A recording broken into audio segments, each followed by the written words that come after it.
Hi, this is Ben with SkyFi Audio. We just completed a restoration of this beautiful set of Marantz components.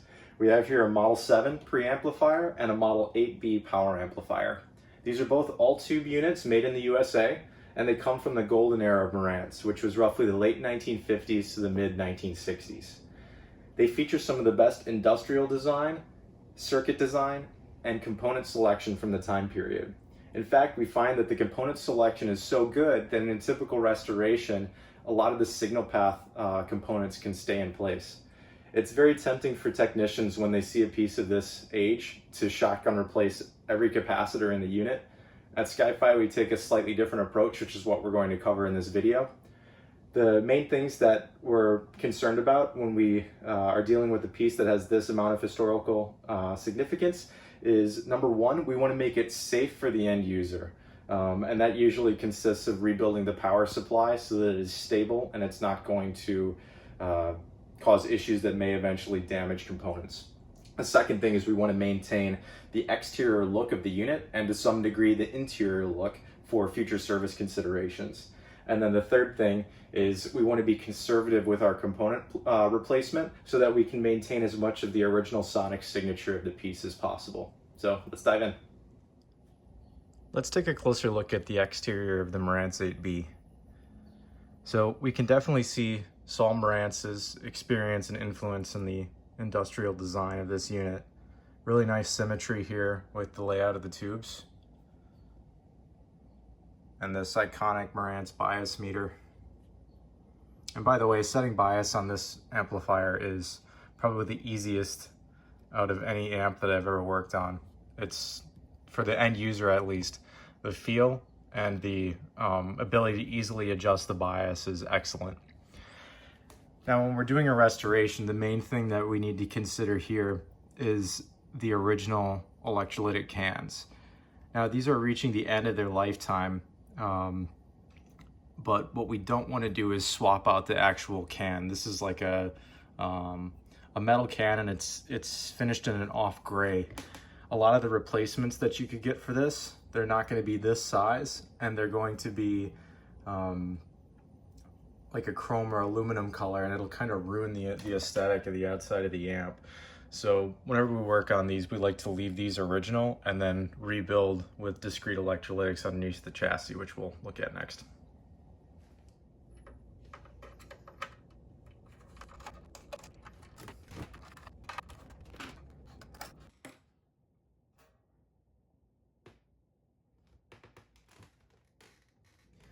Okay, we've now got the bottom cover off of the Marantz 8B. And before I go any further, I have to issue a quick warning. There are lethal voltages present inside of this amplifier, so if you're following along, you're doing so at your own risk. Do not open the cover or attempt any modification on any of these units without the proper qualifications. Same thing goes for the Marantz 7 that I'll be showing later. Now, as I mentioned earlier, our primary concern when restoring a Marantz 8B is safety. So when this unit came to us, this is what the power cord looked like.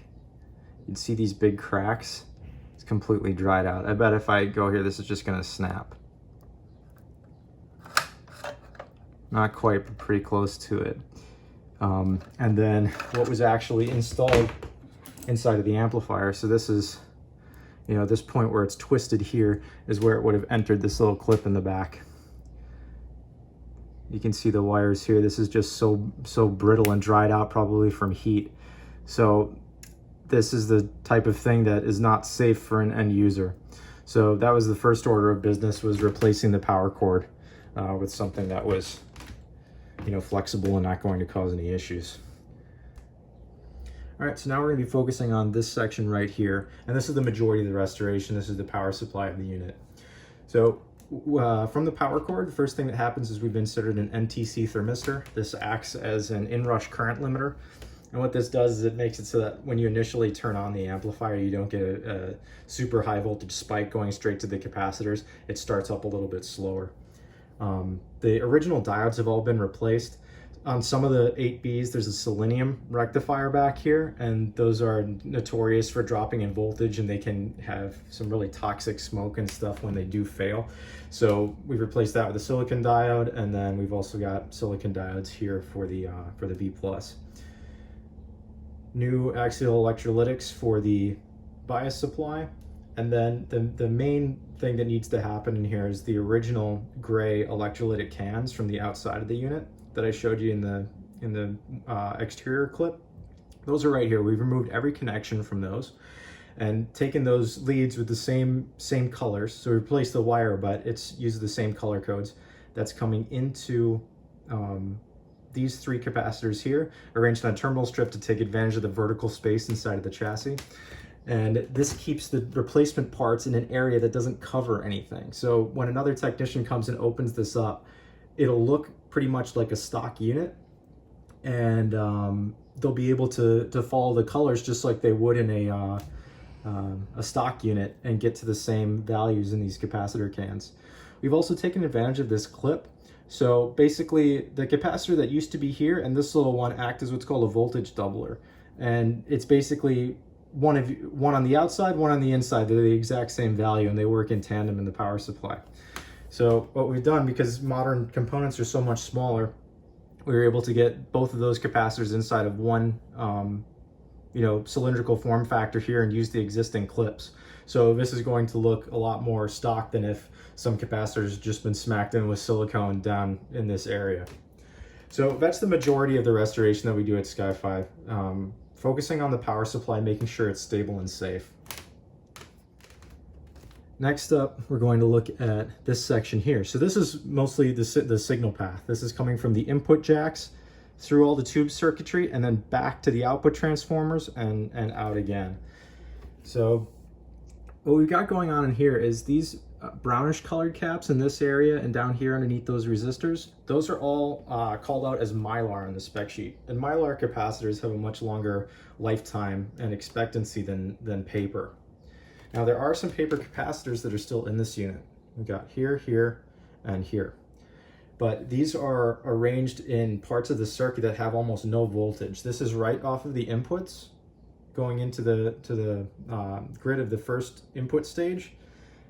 And these are tied between the suppressor grid and the cathode. And they're basically at ground potential. So these capacitors, even though they're paper, are not really doing a whole lot in terms of high voltage.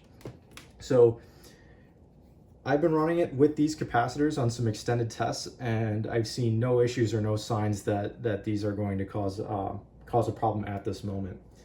Now, one of the things that we do offer at SkyFi is if you want to do a signal path upgrade, let us know, and for an additional fee, we'll put in whatever capacitors you want in this circuit.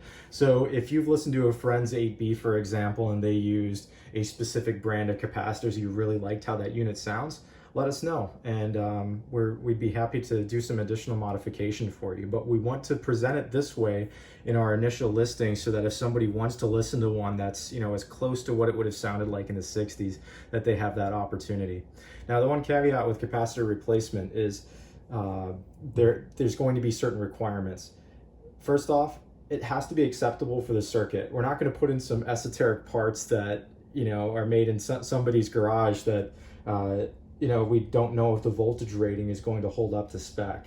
So it has to meet the specification for the circuit. And the second thing, it has to be small enough to fit in the chassis without obstructing any other components. We're not going to put in a capacitor that's 2 inches in diameter in this section and have it cover up half the terminal tie points and tube sockets. It's just not, it's not very logical for long-term service. So if you are interested in doing that, reach out via email and we'll work back and forth with you and come up with something that's going to be a good medium. So next up, let's talk about some things that sometimes get forgotten. So there are people that will restore just the power supply and leave this alone, just like we did. But what they'll do sometimes is forget these axial electrolytics here. So let me give you an example here. This is one of the ones that was in there. This is specified at, let's see if I can find the marking. I'll grab the other one. This one is out of this little jacket. So this is specified at 15 microfarad, 6 volt DC. Run a quick ESR test on this one. Capacitance is way high and ESR is also very high. Sorry about that. I'll measure the second one. So now I got this one hooked up and we'll run a quick test. And that one is dead. So 0 for 2 on those axial electrolytics. All right, let's talk a little bit about resistors. So the majority of the resistors in the 8B are carbon composition, which are these brown ones with the colored stripes on them. Now with carbon comps, there's two sides of the coin. On one side, we have the people arguing that carbon compositions are what gives vintage amplifiers a certain sonic signature. And on the other side, the fact that they're inferior to other certain resistor types, and in effect, they drift with age and temperature. So our philosophy is we want to measure these and check them. If they're okay, let's leave them in to try to preserve what kind of mojo they're affecting on the circuit. But if they're out of spec, pull them out and replace them. So what we do on these is we measure. There's a lot of symmetry in this unit. So, for example, this resistor and this resistor, we measure both of those, make sure they match up well to each other, and then they match the spec that's on the outside of the component. Now, one of the good things about Marantz is they spec'd all the resistors in this unit at 5%, 10%, and 1%, when most of the other manufacturers were dealing with 20% components. So even if there is a little bit drift, they started out at closer to original value. So these are going to tend to hold up a little bit better than some other manufacturers. Marantz also used what are referred to in the service manual as deposited carbon resistors. The modern terminology for that is carbon film. So that technology kind of developed around the 60s, and Marantz was taking advantage of that new resistor technology, very early on. So there was careful selection done with these components.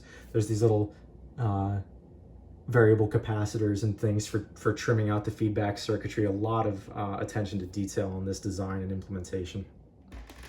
Here's the exterior of the Marantz Model 7 preamp. We can see some specific choices that were made here, which are kind of interesting. This piece has symmetry, where you have this group of 4 controls here and this group of 4 controls here. But I guess this decision was made not to use the same size knob here. And I actually kind of like it. And I think it makes this on-off control kind of sit in to the whole unit a little bit better. It's not off-putting that this group of knobs is smaller than this one.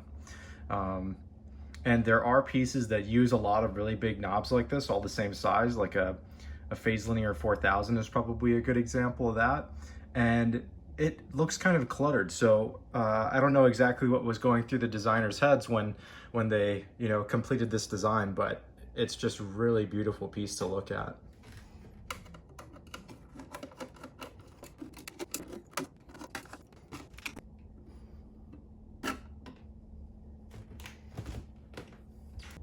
Now I got the top cover off the Marantz Model 7, and on first glance, anyone coming into this thing is going to look at this and be like, oh, that's pretty close to stock, and it is. The power supply section over here has been completely rebuilt. All new resistors, all new caps, all new rectifiers. The majority of the signal circuitry has been left alone except for the electrolytics, and we had a very similar issue to what we saw in the 8B, where there was a lot of drift in those components. So we replaced these electrolytics and then left the original signal capacitors in place. Now another advantage of the 7 is when we're in the null position on the tone controls, all of this stuff tacked onto these controls is out of circuit. So a lot of this can be left alone if you're not planning on using the tone circuit a whole lot. For the power supply inside of the Marantz 7, we opted to completely rebuild it. So it has all new resistors, all new capacitors, all new silicon diodes. This is the original selenium rectifier, and this was actually causing the unit to perform way out of spec. It was only giving about half the B+ voltage needed for the unit. So when we pulled this out and replaced it with silicon, this thing really woke up. These CAN capacitors down here have been replaced with modern reproductions. And the great thing about these is they use modern electrolytic capacitors but keep the form factor and the markings exactly like the original. So what this allows us to do is use the same exact wire path routing and everything. So if someone's looking at the service manual, this is dead on stock schematic and layout. Just swing over here a little bit. So in this section down here, we can see very similar to the 8, we've got a mix of carbon comp and these deposited carbon resistors.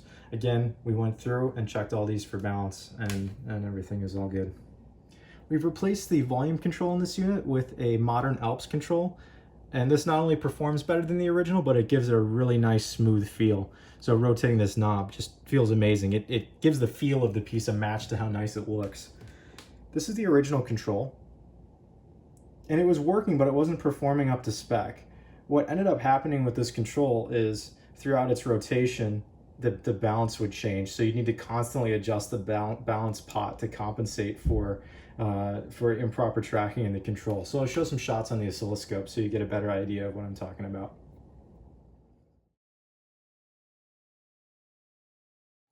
Another common failure point of this 7 is mechanical. These are little shock mounts for the main preamp board. So this whole section in the middle, let's see if I push on this little spring back, there's 3 of these little guys. This, you see where this blue is here. So there's one down here and one on the bottom, and it suspends this entire section. So a lot of times those give way and this thing kind of rattles around in the chassis. So I guess what this was originally for is if you have a lot of low frequency and vibration and stuff going on in your system, it would isolate this sensitive circuitry. Now you can see we've got the original paper capacitors in here, and I've been testing this thing, and it sounds great. This preamp is legendary for its sound, even in stock condition. So we're gonna go ahead and leave it like this for the end user. If you plan on buying this specific preamp and you like what we did with the power supply, but you want to take it one step further with the signal path, let us know, and we're open to doing additional work on it, just like I had mentioned for the 8B. Another quick point I'd like to cover now that we've seen the inside of the units is I've had these running for about an hour. They're idling. I've got the volume halfway up on the preamp. There's no active source right now, but the devices are connected together. So basically we've got any noise that this thing is creating plus any noise this thing is creating. And a lot of times on a vintage piece that's unrestored, you're gonna get 60 cycle hum, maybe some hiss and some other things. So I've gone through both these and selected some really nice tubes for both. And if I bring the camera right up next to a tweeter,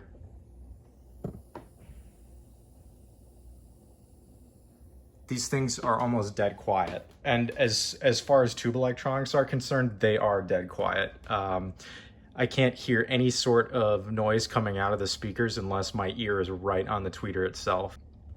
So the point I'm trying to make is a lot of people are going to recommend that every single carbon comp resistor gets replaced.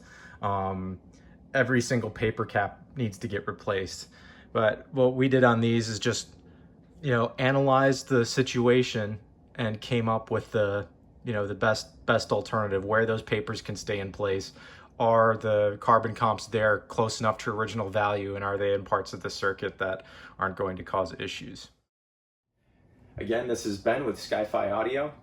Thank you so much for tuning in to watch our video on the Marantz 7 and 8B. If you like this content and want to see more, please subscribe to our channel, hit that notification bell. If you're interested in purchasing these pieces or similar vintage or modern audio electronics, visit our website skyfiaudio.com to see our latest arrivals.